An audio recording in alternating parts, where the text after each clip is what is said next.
welcome to another episode of the podcast. This one's going to be a little different than the ones we've done before. We have some new exhibitions up. Exploding Native Inevitable upstairs featuring Indigenous artists, and Nomadic Studio Main Camp downstairs, which is all art by the artist Brad Cowhammer.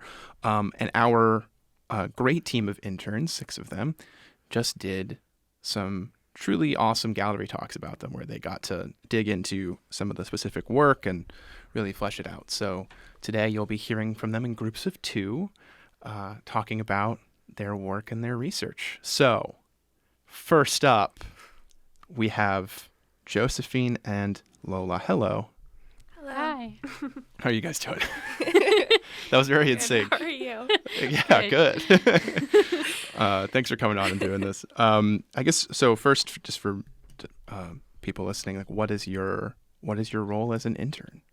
I think we're both exhibitions interns, but work under different people. I work under Samantha, who's new here. Right. This is her first year. Yeah.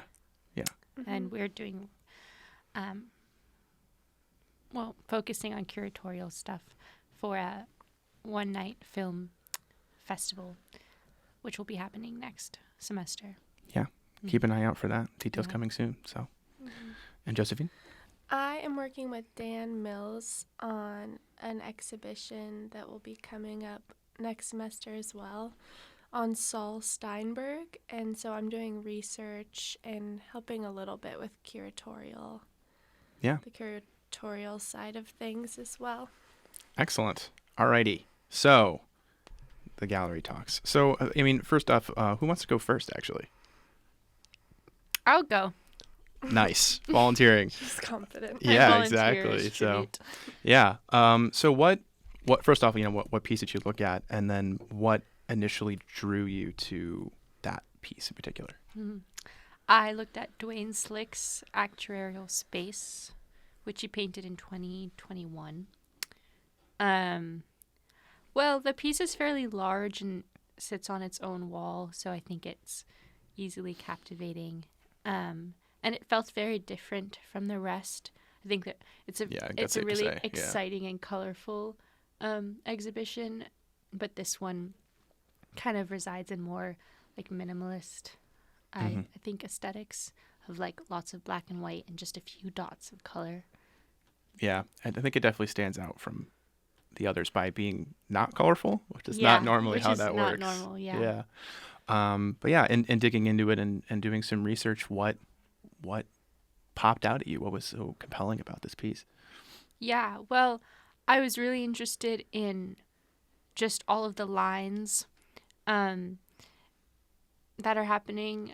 There's like horizontal lines stretched across the canvas, but then also lines moving up to down, and all these like kind of different objects placed on these lines. And so then you start to look closer and these lines start to look like shelves.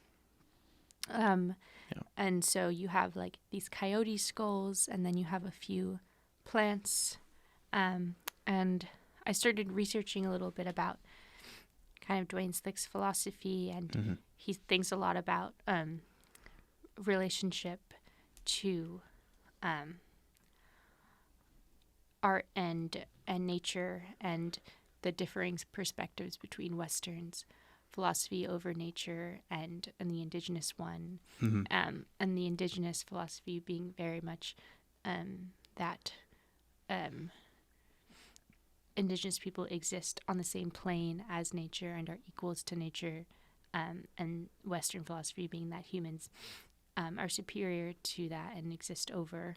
And so I think you can kind of see this thinking play out here with kind of maybe like a hierarchical thing going on. And then I think there's also like some symbols that are fun to look at, like the coyote skull is a seminal figure in indigenous like folklore, and is kind of this trickster character. And I think maybe it's a little bit ironic, like we're still here after everything that you've put us through. And then I think it's also very literal. Like he mentions, he talks about all of the Indigenous artifacts and remains that are kept and held captive in so many institutions like the Smithsonian across the country. And so I think this could also just be a literal representation of some of those remains. Yeah. And like it's also, I mean, the other works by Slick in the show are these like prints just of those coyote skulls. Yeah. And so it's kind of interesting to see it carried over into this piece as well. Mm-hmm. A little more stratigraphic is the Yeah. word that is in my head, which is Yeah. really specific, but No, that's accurate. But yeah, it's a good motif. I like when I catch the same symbols in different works by the same artist. yeah. Mm. Cool. Nice. All right. Bravo. Bravo. Why, thank you. Yeah, and it is worth checking out and seeing it in that context in the show of it up against the others. I think it really kind of stands out in its own kind of special way. He painted it during lockdown. Oh, Fun okay. I actually didn't know that. Yeah. That kind of gives it some new context, I think. Right? Yeah. Yeah. Cool. All right. Josephine, over to you. What would you look at and what drew you to it initially? I looked at Tears for a Past Home by Norman Akers, and I think I was drawn to it for sort of the opposite reason, that it's not a big piece and someone might just walk by it, kind of, especially because it's in a series. Yeah. And in doing some research, I found that these pieces are kind of practice for Norman Akers' larger pieces. And I wanted to explore that. And also picking one piece from a larger series and looking at how that piece can stand on its own and also work with the other ones is interesting to me. Yeah. So what about this, in doing research and analyzing the image, like what about this particular one in the series do you think was so compelling? A lot of the pieces in the series have similar themes, and this one, there's definitely some overlap with this one as well. A lot of the other ones have these crushed water bottles and seem to be a lot about environmental rights and maybe access to clean water and whatnot. And this one feels a little bit different. And I am really drawn to collage in general and how the layering of pieces can give the overall artwork a different meaning because you can see what's in the back, what's in the front, the depth.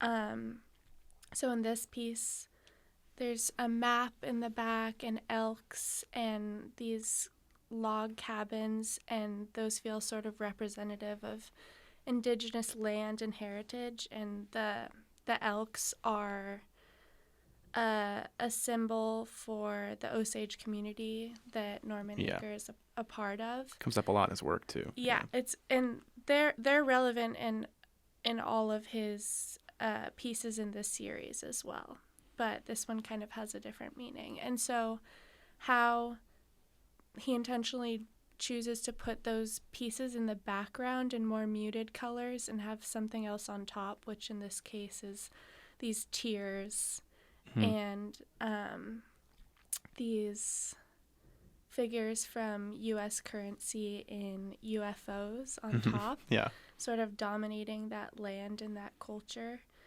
And I think he also does this with color. As I mentioned, the background is really muted, and the figures in the front are these bright red figures. They kind of pop out. Yeah, they pop out at you. So I think he does a really great job of using this technique of, it is a print, but he does digital collages, so you can still see that layering. And I was really drawn to that and just his method of creating. Yeah. Yeah.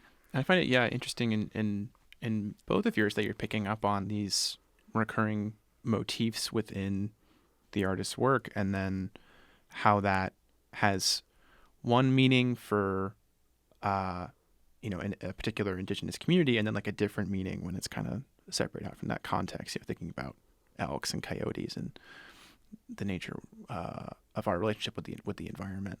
So it's cool to see that theme recurring across both of your images there. But cool. Yes. All right. Well, thank you both. Thanks Thank for having you. us. This is a lot of fun. So Thanks for listening. I just want to keep sitting here and talking into the mic. Me too. yeah, it's kind of cathartic, isn't it? Yeah, it's very relaxing. It's nice. All right. We're going to all go take a nap.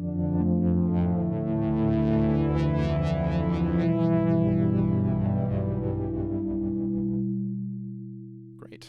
All right. Second in the hot seat, we now have Samantha and Kira. Hello. Hello. Hello. How you guys doing? Good. Good. It's pretty cold today. It's cold today. Normally, this room makes me very sleepy. I feel Yeah. like it's very dark in here when I come in, and so I just like start slouching into my chair. But Yeah. alrighty, what are you guys' roles as interns? Everybody listening at home. I'm working on the Mars and Hartley Legacy Project. Mars and Hartley is an artist from Lewiston, Maine. And my job is to sort of go through old exhibition files, scan items that are like I don't know. Yeah, sure. That Gail Scott, she's a scholar on the Mars and Hartley Legacy Project, asked me to scan for and sort of upload them into the database that has all of his works, his exhibitions, literature about him. Just basically everything about him is all Yeah. on there, and I'm working on just scanning everything and uploading it up Yeah. into there. And we have a whole episode on Hartley from earlier if you're curious about his work. Mhm. So what about you? So I am an exhibitions intern, which means that I do a lot of research and work for upcoming exhibitions. Right now I'm currently working on a collective artist group called New Slovenishi Kunst. That's my best pronunciation. We all or just call it NSK. NSK for Yeah. short. And they are a Slovenian group, and I've been doing a lot of historical research about Slovenia and Yugoslavia and been in a lot of meetings to prepare for that, so it's been really cool. Fantastic. All right. So, I mean, you guys, as I have previously said, did some great gallery talks. We were very, very happy with it. Let's do Samantha first. What drew you? What piece did you discuss, first of all, Yeah. to cover that? Yeah. And then, like, what drew you to that particular piece? Yeah. So I picked Wine and Whiskey by Nizania Austin. She's more of an emerging artist. And I was drawn to the piece because it's a very abstract piece, and it's pretty large too. So when I first looked at it, it was pretty confusing and Yeah. almost made me feel kind of insecure when looking at it because I was trying to see or just try to understand it completely. Mm-hmm. And yeah, I just wanted to learn more about it and I guess try to figure out what she was saying in that Yeah. piece. Well, what did you learn? Yeah. It was kind of hard to find materials on her because she's Yes. an emerging artist. She's Yeah. young, but she is Dene and Tlingit. So I learned that a lot of the palette that she uses in many of her pieces come from Tlingit art. So more of like earthly tones, which is you can Mhm. see in the piece. Yeah. But she is an expressionist artist, and all of her paintings are improvisational, so she doesn't have any plans when making a piece, and I thought that was Mm. really interesting. So she's kind of just trying to depict an emotional experience, and just goes into it, whatever emotion she feels. So that was really interesting to me, especially the title is Wine and Whiskey. Yeah. So I kind of thought of it as, or there could be many interpretations, which Sure. everyone at the gallery talk kind of Yeah. offered their yeah. own, which was really cool. But yeah. Yeah, there is something that can be intimidating about looking at more abstract art, where it kind of Yeah. it makes you feel like maybe you don't know enough, Yeah, or like definitely. But I think anybody can get something out of it if they have like a little bit of background, a little bit of understanding. So Yeah, it's great to see you dig into absolutely. that. Mhm. Cool. Yeah. All right, Kira. So I talked about New Water by Norman Akers. Yeah. He's from the Osage Nation. Mhm. And he does a lot of collages, specifically monoprints, which means there's only one copy of it. Mhm. And he includes a lot of thematic repetition in a lot of his pieces. He says his art is kind of a continuation of Native American storytelling and how that's presented in his work. In the piece that I looked at specifically, he includes the elk. That's pretty important. Yes. In the Osage Nation and also in a lot of his art. He also explores a lot of themes of the environment throughout a lot of his pieces. So this one contained a lot of plastic bottles and sort of commenting on the environmental destruction through that sort of thing and that sort of man-made element of it. Yeah, and that came up a lot also. We were earlier talking with Josephine, who was looking at another one in the same series. Yeah. And that one is like the water is more interpreted as like tears, like that's what the kind of the title is. But it's different in this one, I think, in terms of what the meaning is. No, yeah, some of them definitely connect in different ways. But looking at Josephine's, we like both of our pieces have similar elements. We both have like these presidents and spaceships and and those sort of color schemes. So it's really smart how he brings them all together as this one set. Yeah, it's great to see. When we were discussing through lines in people's work earlier, it's great to see those same symbols kind of used in new contexts and used in new ways. And I think it's particularly funny to view like the presidents and some of the founding fathers as like the aliens. Like that's really kind of a funny image. So it's a really smart wordplay for sure. Yeah, no, I love it a lot. Yeah. Well, great. All right. Thank you guys for doing this. Take care. Thank you.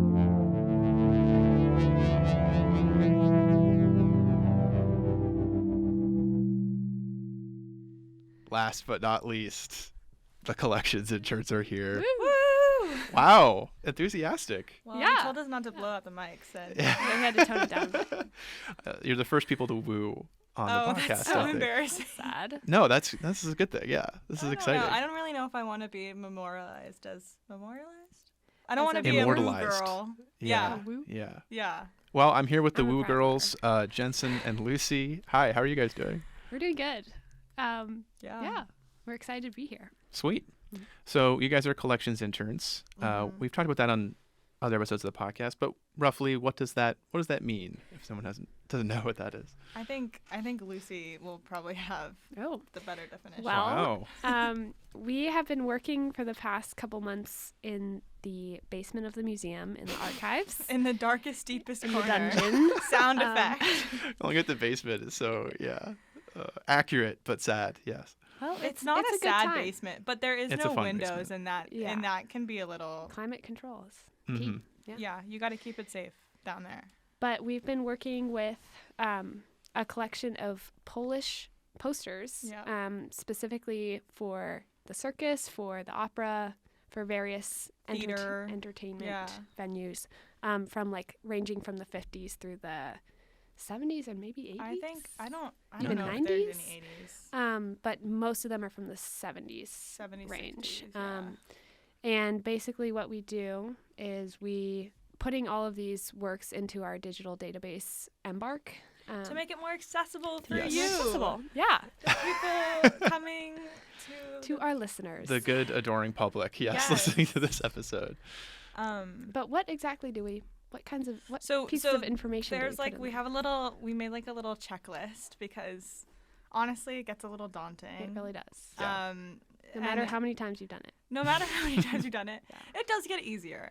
I feel kind of like a Embark pro now. Wow. Okay. You know, I'm a woo girl. I'm an Yeah. pro. It's just Woo Girl and Embark Pro. gonna put that on my resume. Yeah, that should be in the list of skills. No, so basically like we are doing kind of like the more basic idea, so like how big a piece is, like dimension wise, Dimensions. and then we'll do like conservation, not conservation in like the fun, sexy like repairing stuff. We don't. I mean, We just take that would be notes. nice too, but no. Yeah. Mostly it's like just noting where We see damage or staining, rips, distortion. micro tears. Wow. is a big Yeah. One of us is always just telling the other what we're seeing. Yeah. And that also includes like a visual description of the poster itself, like that's the artwork, the most which exciting is, part. is exciting Yeah. and hard. It's hard to like put exactly Yeah. what, especially because they get really abstract with the circus, Yeah. as you can imagine. Sure. It'll be like Yeah. Yeah.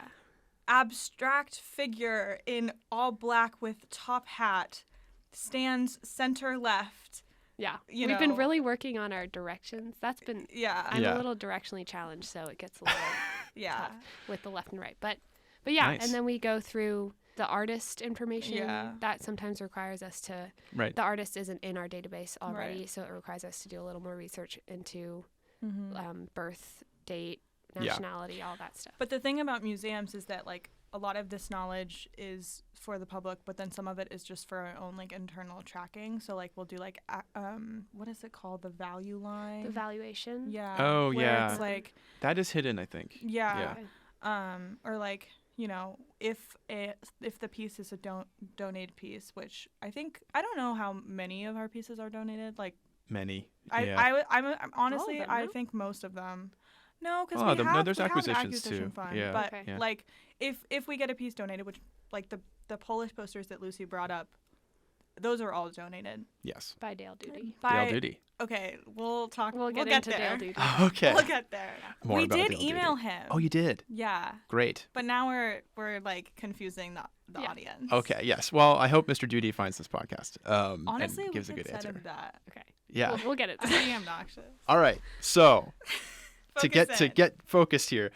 So you guys were one of several gave great gallery talks previously before. Yeah.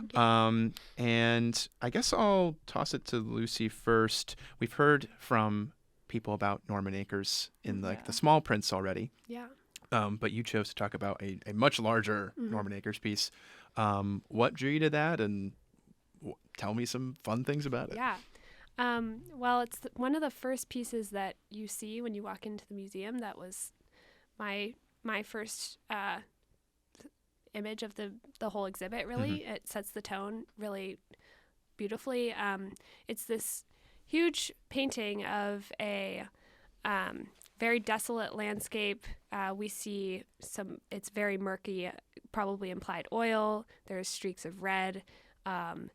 It's this completely barren landscape, and dead center is the head of a deer that's half submerged, and we see that its eye is still, one of its eyes that hasn't been submerged yet is still open. So it's still technically alive, but definitely on its way out. And above this beautiful set of antlers are these kind of 2D white cartoon-like images of tree stumps. And I think it's definitely implied that these are the ghosts of the trees that were once in this landscape. But something I first found really interesting about these is that they're already stumps. So it's not really Yeah. the ghosts of these living trees yet, because I think there's definitely some clear commentary on climate change and the future of our world, but to understand what our future is going to look like, it definitely requires a look back to the past, and that's so intertwined with Indigenous history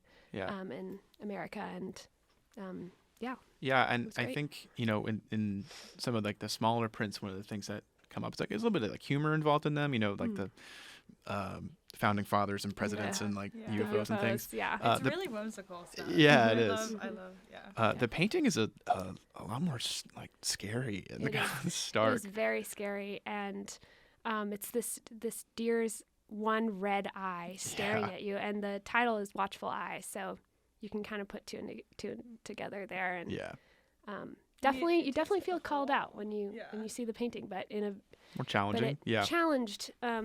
But I think he does Akers does a great way of making really, feeling that called out feeling, and yet still prompting really interesting thoughts Yeah. and conversations out of it. Yeah. yeah, that's great. No, it was great to see it in conversation with his other works and to see it stand on its own as well. So Yeah, that was really cool. The Yeah. smaller works, knowing also that those are not beautiful works on their own, but probably like sketches for the bigger works. That was right, really cool. yeah, and there's still those through lines between them. I mean, he still has the same symbols carrying Yeah. over across all of them, which is kind of cool to see Yeah.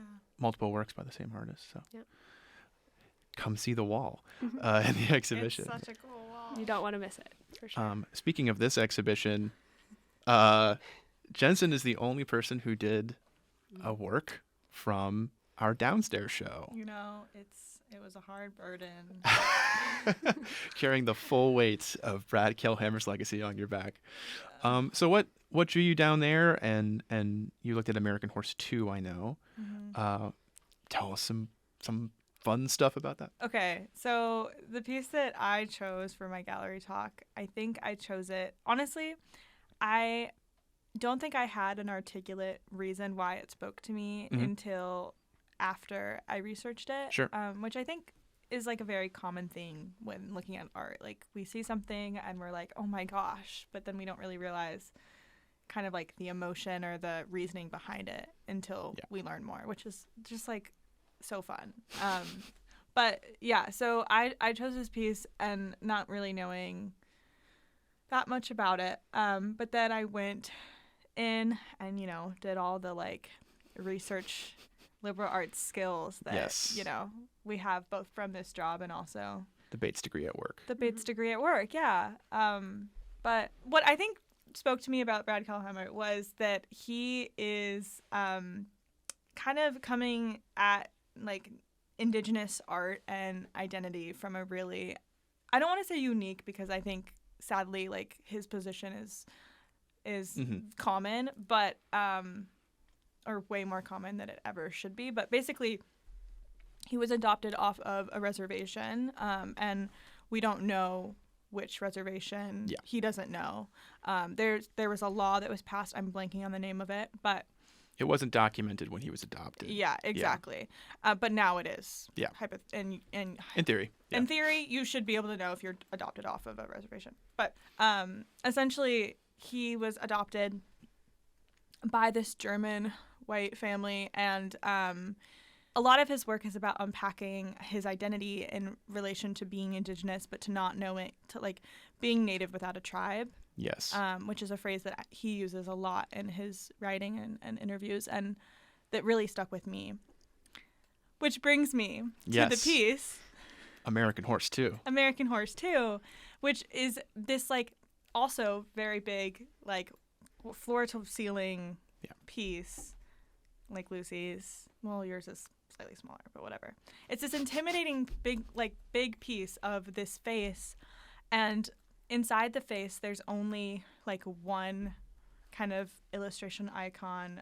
So it's like this like abstract face, like multimedia piece, and then outside there's like all of these like really cool emblems and visuals, and then the only thing that's on the inside of the face is this horse. Yeah. American Horse 2. See the. Yeah. It's a very diverse iconography. It's so cool. There's imagery from, the Pacific Northwest, which is where I'm from. So that's like kind of in the border. And then there's, more like stereotypical like cowboys and Indian like type. Right. Well, it draws from all over because he's exploring that, Indian but not kind of identity space. So yeah, and I think for me, it's really like poignant how he's making a point that like Indigenous experiences are not monolithic, which like is obvious, but also sadly not acknowledged enough. Sure. In our like both political landscape and like racial and just like understanding. And so I think he's highlighting that, but also like exploring like what it means, again going back to that phrase of being like native without a tribe, and how he like navigates the world, and also how he navigates whiteness growing up with like white parents, I think. So the piece is about that. So come and see it. So come and see it. It's actually like it's like on a canvas, right? Too. So it's it's not even stretched. It's like it's literally tacked to the wall. Yeah. That's like the hang style that Brad likes. So. Yeah, I love it. Yeah. I'm so sad that we didn't get to meet him. Yes. Well, I will mention on here right now. Whoa. Was that a segue? That's a great segue. I believe he will be back here in January. Our opening events were rescheduled because of the violence in town, unfortunately. So January, I want to say it's the 11th of January. Oh, so when we come back for the semester? Yes. Wow, that's such great timing. Yeah, isn't that great, everybody? Who did that? That was great. So be sure to keep an eye out for that. We'll be updating that on the website. It's a great opportunity to come and hear about all this art that we've been talking Yeah. about. So Hopefully we talked it up. yes. And Oh, Brad might beautiful. play the guitar. Yes. right? He is a Yeah, musician Dan as Mills well. was So telling us that. there's Can't miss stay that. tuned. Very exciting program. So great. All right. Thank you both.